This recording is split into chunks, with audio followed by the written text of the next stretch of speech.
Quiero comenzar agradeciendo al profesor David Zander, que va a traducir mi texto del español al inglés. Yo envié un texto en inglés,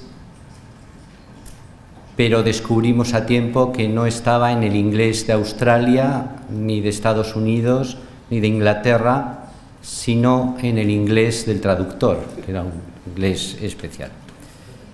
Intentaré leer el texto que tengo aquí despacio en 15 minutos españoles, que con la crisis económica son más cortos que los 15 minutos austriacos y franceses. Bien. Objeción de conciencia y antibioética. Debemos comenzar esta intervención aclarando qué queremos decir con el término antibioética, toda vez que es lícito suponer que los asistentes tienen una idea más o menos formada sobre la objeción de conciencia. Consideramos la antibioética como una forma de abordar la bioética distinta de la habitual y que tiene sus raíces en la hermenéutica de la sospecha. Debo puntualizar también que no considero que sea la única forma de abordar el estudio bioético. Desde luego, no es la más habitual, ni tampoco es la forma más constructiva.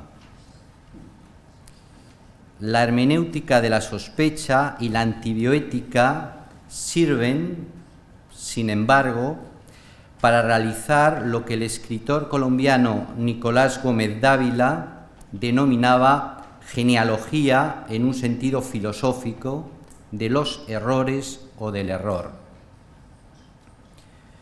Esta genealogía, en sentido filosófico, abordada también por autores como Alasdair MacIntyre, sería, a juicio del escritor de Bogotá antes citado, la única forma en la que los críticos severos de la modernidad, como yo mismo, podemos manifestarnos sin parecer una especie de predicadores enfadados. No quiero tampoco decir, al privilegiar el uso del término antibioética, que todos los que utilizan el término más aceptado de bioética, ni todas las asociaciones, ni todos los miembros de comités nacionales, como es mi caso, seamos unos tontos útiles, utilizados por la bioética dominante. Por el contrario, seguimos el camino trazado por importantes bioéticos o éticos médicos. Esto segundo, la ética médica, viene reivindicada con preferencia por autores como Pellegrino o Gonzalo Herranz. Algunos bioéticos de gran peso o de gran importancia, también como León Kass, nos hablan de la complacencia en bioética, en una famosa referencia que refiere cuál es el riesgo de los bioéticos cuando se limitan a seguir las indicaciones del mainstream. Todos podemos ser bioéticos complacientes, en cuanto todos estamos en riesgo de pactar puntos intermedios que fijen comportamientos menos inmorales que los más extremos. Un inciso para el traductor es la posición contraria a la aristotélica, ¿verdad? Un término medio no entre dos vicios, sino entre el vicio y la virtud. Debemos recordar que estos acuerdos centristas o moderados pueden ser inmorales en sí mismos. En buena medida, la construcción de la bioética complaciente ha contado con la ayuda de mecanismos que hacen más aceptable las sucesivas rupturas del orden moral. El proceso sería de esta forma. Primero, una ruptura supuestamente moderada, alejada de dos extremos, luego consolidación de la ruptura y nuevo salto tras la aceptación de lo controvertido en primera instancia. Esta última postura aceptada puede ser más extrema que las anteriores. Desde esta perspectiva, la objeción de conciencia tiene varias características que permiten observar los sucesivos avances de la bioética complaciente. En un primer momento, el reconocimiento tiene un efecto tranquilizador de las conciencias. Posteriormente, las condiciones pueden endurecerse. Este efecto es natural en cuanto lo que pretende la nueva bioética es precisamente imponerse a las conciencias. Esta perspectiva que abordo no pretende quitar valor al reconocimiento de la objeción de conciencia en el ámbito sanitario, tampoco poner en cuestión las diferencias que existen entre objeción de conciencia y resistencia o desobediencia civil. Lo que pretendo principalmente es observar el juego de la objeción de conciencia en nuestros días. Fue el escritor polaco Stanisław Jerzy Lec quien afirmó en uno de sus pensamientos descabellados que la administración de la injusticia recae siempre en las manos adecuadas. En este punto debemos temer que muchas resoluciones judiciales corresponden a este aforismo. Si dejamos a un lado las argumentaciones construidas desde el campo de la bioética complaciente y observamos lo que ocurre desde otro punto de vista, el que se ha llamado de la guerra cultural, veremos que la objeción de conciencia tiene en el actual campo sanitario características nuevas. El objetor de conciencia tradicional, tal como por ejemplo se define en el artículo 30 de la Constitución española, se encontraba en una situación estable. Debía hacer frente a un deber jurídico impuesto generalmente por una norma de larga permanencia. Su decisión era entonces no participar en este acto previsto por la norma. Había varias razones posibles que justificaban la objeción. Una era considerar que el acto objetado era inapropiado por una interpretación distinta del mínimo jurídico común que debía reconocerse en la legislación. Por ejemplo, una mayor o menor protección del valor de la vida humana en las fases iniciales. Otra razón era pensar que dentro de una actividad profesional determinada no podía pedirse la participación en un acto concreto, por ejemplo, ejecutar la condena de muerte por parte de un médico. La razón era la especial ética profesional. Pese a los intentos de normalización de ciertas conductas antes consideradas inmorales que realizan los bioéticos y tratadistas constitucionales, la explicación de la guerra cultural permite aclarar lo que ocurre. Me gustaría ser más optimista, pero yo no sé si esta aclaración, esta lucidez, es útil en el sentido moderno, es decir, sirve para cambiar las cosas, la situación jurídica, o si se prefiere, hablar en términos bélicos, ganar la guerra cultural. Estoy convencido, sin embargo, que la obligación del intelectual es ver lo que acontece y narrarlo. Empecemos por una afirmación del autor antes citado, Gómez Dávila. Ya no basta que el ciudadano se resigne, el Estado moderno exige cómplices. Esta exigencia de participación en los actos de un Estado que invade toda esfera privada parece propia de una etapa histórica que se da por superada, el totalitarismo.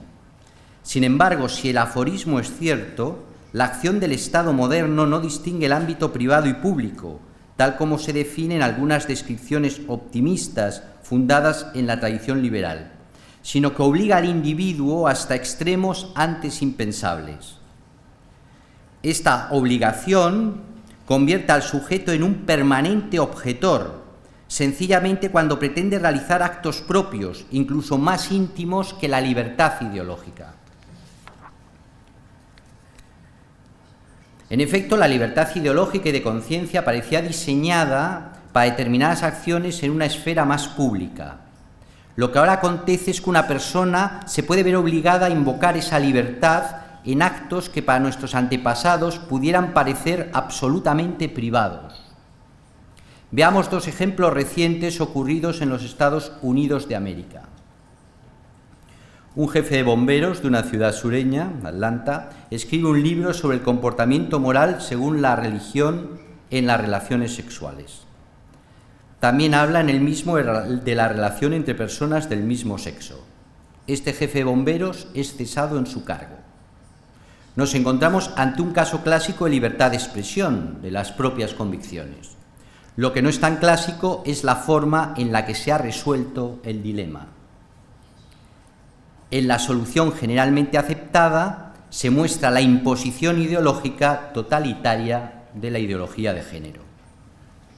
Otro caso, sin embargo, puede desconcertarnos más. Un matrimonio tiene una pastelería y elabora pasteles de boda. En un momento determinado se niegan a aceptar un encargo para una boda entre personas del mismo sexo. Para ello aducen convicciones morales y religiosas que hasta el triunfo de la ideología de género no se habían cuestionado. En esta colisión privada de convicciones, más que de derechos, interviene el Estado, que ignora una privacidad largamente reconocida, como es vincularse o no a una determinada ceremonia mediante el propio trabajo, para imponer un derecho absoluto de una parte, una especie de derecho humano de sanción estatal, convirtiéndose en una prioridad de la Administración. Lo que convierte la vieja privacidad en un crimen y la nueva imposición en un derecho de una minoría no es la posición real de poder en la relación. Es decir, no estamos ante un Estado que, horrorizado ante el hecho de que una pareja no encuentre tarta, acude a su protección ante un grupo agresivo y discriminador. Lo que diferencia las dos posiciones es el lado en el que se encuentran en la guerra cultural, es decir, su discrepancia o no de la doctrina mayoritaria adoptada por el Estado. Conviene resaltar que la doctrina adoptada por el Estado no requiere lo que convencionalmente se llama una sanción democrática representativa. Esto pertenece al pasado. Desde la perspectiva de los revolucionarios de la guerra cultural, la sanción democrática tendría el inconveniente de que podría generar debate político y tendría el riesgo de toda discusión política libre. Esto es, en determinados casos se gana y en otros se pierde. Gracias al activismo judicial, este inconveniente está superado. La imposición del Estado viene por un camino que podía describirse así: consenso impuesto en la esfera académica, luego en los más media, imposición final por el activismo judicial, finalmente. Me permito, llegado a este punto, un inciso que me parece importante respecto a algunos problemas de la actual guerra cultural. Decía también Gómez Dávila que la buena voluntad es la panacea de los tontos. Pues bien, un riesgo que corremos hoy en día es que personas bien intencionadas inviertan en su mente la situación real de lo que acontece, produciendo un diagnóstico erróneo respecto a la posición de fuerza o de debilidad. Por supuesto, este diagnóstico puede ser intencionado. Esto ocurre cuando se presenta como humanitarismo o comprensión lo que no es sino debilidad o adaptación al espíritu de los tiempos. Fue el académico de la Academia Pontificia para la Vida, Monseñor Michael Scoyans, quien definió este error en un artículo, Las trampas de la compasión, un término ambiguo. En las actuales circunstancias, cuando se definen públicamente los intereses que deben ponerse en la balanza en las resoluciones jurídicas, casi nunca se actúa de forma equitativa. En efecto, no se enfrenta una posición de conciencia con otra, sino una supuesta negación arbitraria de base ideológica a un derecho subjetivo que suele definirse según lo que se ha denominado la cultura de la queja. En bioética en general, el balanceo se realiza entre el derecho a la objeción de conciencia basado en la libertad ideológica o de conciencia y un derecho subjetivo de alguien. Ahora bien, en cada caso concreto no se enfrenta una conciencia a un derecho determinado de alguien, sino lo que realmente se considera es un derecho a la objeción de conciencia concreto, reconocido o no legalmente, y una norma estatal o regional que dice reconocer un derecho, preferentemente de un grupo considerado débil. La ponderación de derechos está gravemente manipulada. Finalmente, lo que realmente se considera es un derecho a la objeción de conciencia de una persona inerme contra el Estado, enfrentado a una imposición arbitraria contra esa conciencia justificada en un derecho subjetivo que no se concreta. Derecho que puede ser, por ejemplo, a la salud reproductiva o algún aspecto de la ideología de género. Por eso no es ocioso observar qué principios ideológicos están en juego en las resoluciones adoptadas por las organizaciones internacionales, tribunales internacionales de derechos humanos, estados o tribunales nacionales. Creo que no es necesario señalar a los asistentes a este congreso cuáles son los principios ideológicos que se imponen en las resoluciones. El primer principio adoptado es el malthusianismo y su consecuencia en la extensión de las prácticas anticonceptivas. Derivado de este se encuentra el aborto en sus diversas formas. En el caso que veremos es el aborto químico. Finalmente, otro principio subyacente que completa el malthusianismo y lo convierte en neomalthusianismo es el pansexualismo. Los derechos subjetivos que enmascaran estas posiciones ideológicas, que suelen aducirse para reforzar la posición del Estado, suelen ser la salud sexual y reproductiva, con su corolario en la práctica del aborto. La experiencia reciente prueba que si bien la ideología mayoritaria cede en algunos casos ante la objeción a participar en abortos, no admite excepciones cuando se trata de implantar la anticoncepción o la ideología de género. Mi tesis es que debido a la naturaleza ideológica de la imposición que venimos sufriendo, es previsible una mayor presión contra el derecho a la objeción de conciencia a través de la definición arbitraria de nuevos derechos que se ponderan. Veamos, por ejemplo, el caso subyacente a una sentencia reciente del Tribunal Constitucional Español, que otorga amparo en el caso de la negativa a la venta de la píldora del día después, pero sin embargo no lo hace ante la negativa a la venta de condones. El caso se deriva de una disposición de la Junta de Andalucía que no considera ninguna excepción u objeción de conciencia a una norma que fija los medicamentos obligatorios que deben estar siempre en stock en toda oficina de farmacia. Entre estos medicamentos obligatorios se encuentran los preservativos y la denominada píldora del día después. Como toda disposición tiene su historia y debe situarse en su contexto, no puede ignorarse que el listado se redacta en un momento en el que un número significativo de farmacéuticos habían ejercido la objeción de conciencia ante sus colegios profesionales, auxiliados por la Asociación para la Defensa de la Objeción de Conciencia. La norma ignora esta objeción y, al fijar medicamentos obligatorios, pretende evitar la excusa de que no se sirve el producto por agotamiento de las existencias del mismo en la farmacia concreta. El caso es el siguiente. Un cliente acudió a la farmacia y quiso comprar condones. Al explicarle el dependiente que la farmacia era objetora de conciencia a la venta de este producto, puso una denuncia ante la Consejería de Sanidad, que realizó una inspección. En la misma se observó la falta de preservativos y de la píldora el día después. El farmacéutico adujo la objeción de conciencia registrada en el Colegio de Farmacéuticos de Sevilla.